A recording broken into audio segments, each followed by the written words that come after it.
Hi everybody, Avana Intuitive here for our weekly astrology or tarot card reading for the week of January 1st, 2026. I want to wish everybody a happy new year, and please like, share, and subscribe. I, of course, am losing subscribers like crazy, so if you do watch the channel, please subscribe. And if you're interested, please hit the bell for the notifications. This is for this week. This is the weekly energy reading. I don't know if I remember. I don't remember if I said this for entertainment purposes only. Let me get that out of the way. But this is for January 1st, 2026. Again, Happy New Year to everybody. But I'm almost looking at it setting the tone for the year. This, I don't know, okay? Tones can always be reset. So let's see what the cards say, right? But I am going to use one of my most favorite decks here, the Akashic Tarot by Sharon Klingler and Sandra Taylor. So we're going to pull some cards from that. I'm going to get a clarifying card from the Starry Beginnings deck from Cassi White, because it's stars, which I love, and it's beginnings, and it's the new year.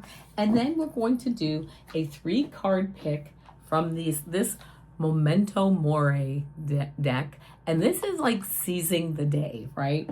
So let's get started. Again, I was thinking, when I was thinking about doing this recording for January 1st, I said, maybe it sets the tone like for the year. And tones can be reset, right? Rules are made to be broken, so we can always reset things. But I thought, let's think about our weekly energy to get the year started. But let's see too if it doesn't just give us a little preview of our year here.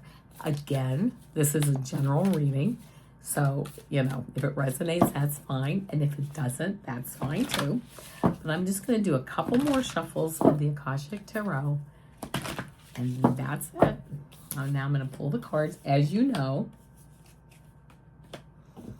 we're going to go over all the cards and very quickly, and then we'll do a deeper dive into the cards. So I pulled the 3 cards for the Akashic Tarot. I'm now shuffling the Starry Beginnings Oracle deck and pull a clarifying card. Hold on, I got a couple more shuffles in me here.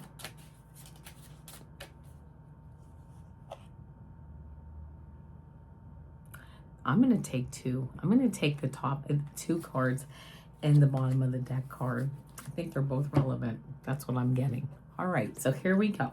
The first card that we get is the King of Roses. We then got the 3 of Forces, which is the bird's nest. And we got the 2 of Roses, which says winged messengers.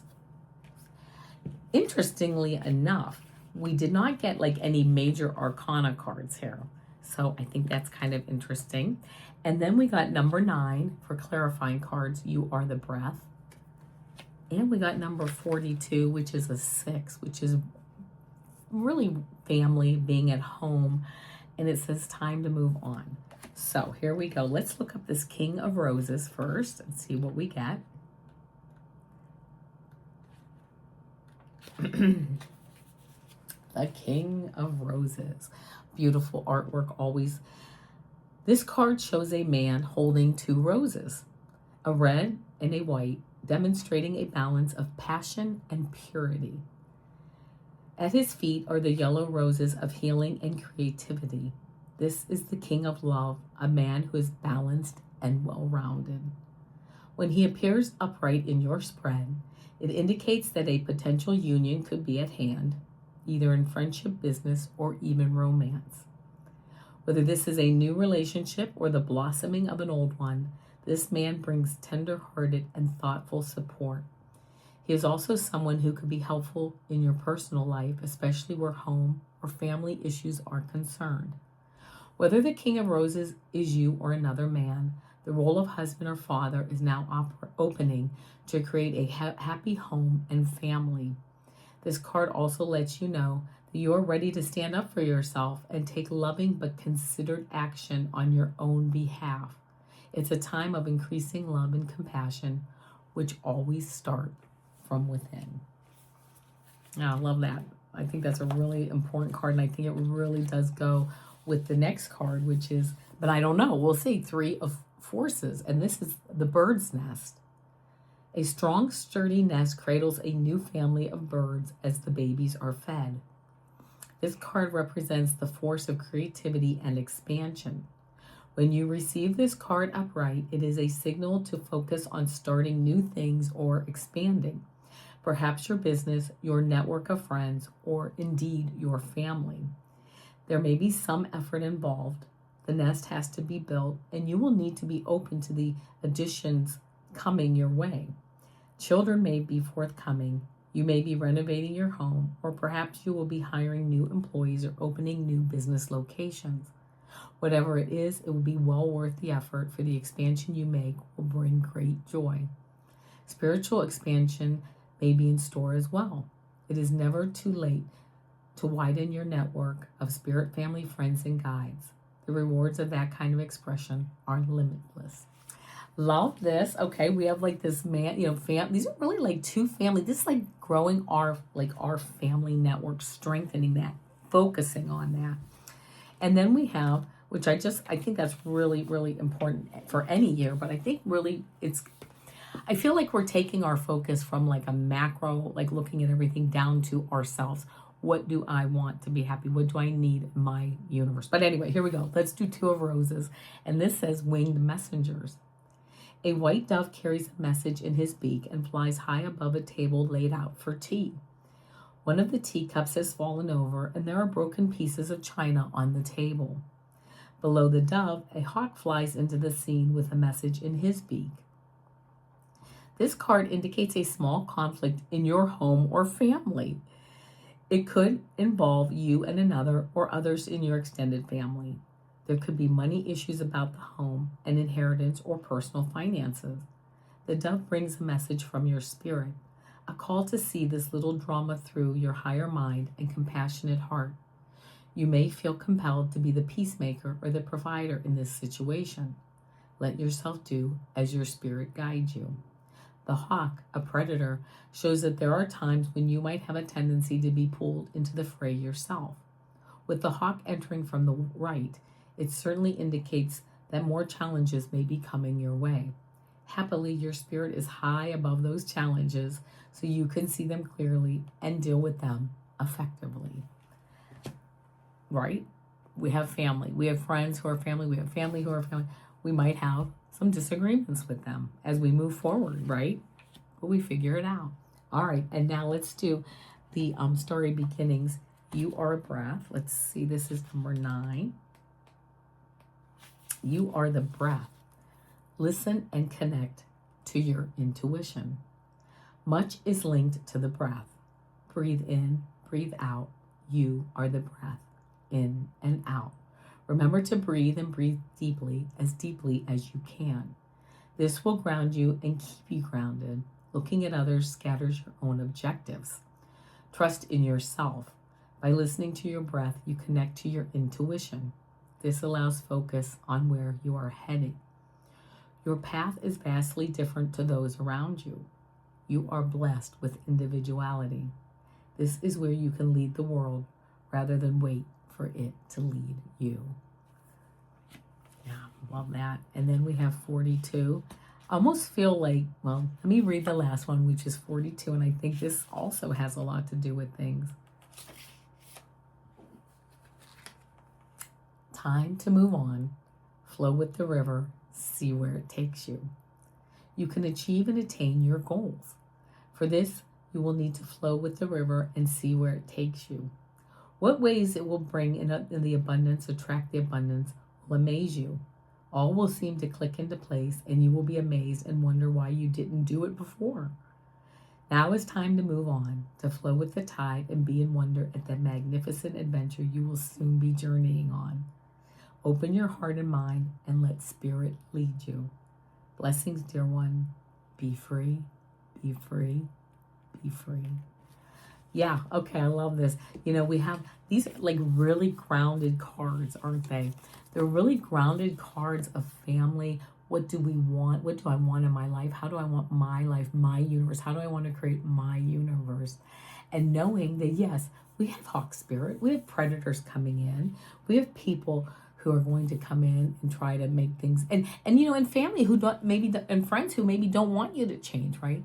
But here we are in our higher self, moving on if we need to, right? But moving on I hear like in a graceful way, not telling everybody, that's it, I'm out of here, you know, I don't agree with you, whatever. But it's nothing like that.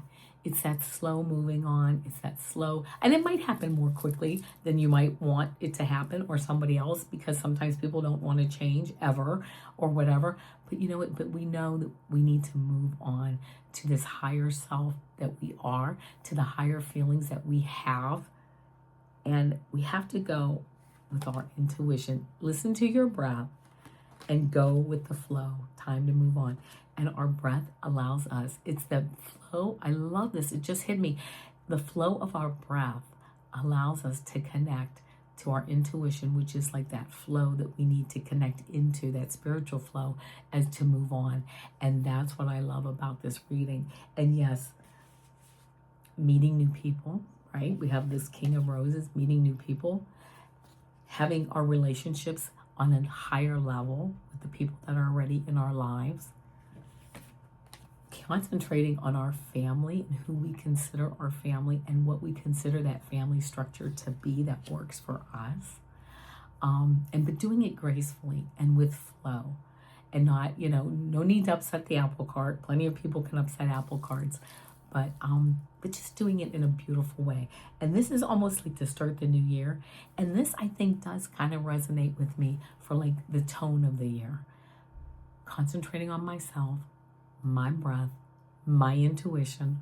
What do I want to create as I move forward through the year? And I hope that that message also resonates with you. Now, that's, I think, a beautiful weekly message. Now I'm going to pick 3 cards from the Memento Mori deck. This deck is a little bit, it has a lot of skeletons in it, let's put it that way. But it is here to remind us that, you know what, seize the day, right? We're not going to be here in this particular, we're always going to be around because we're energy, and energy cannot be created or destroyed. But we're not going to always be in this form, right? In this physical form. So that being the case, let's see if I pick 3 cards, and let's see, oh my goodness, what the message is.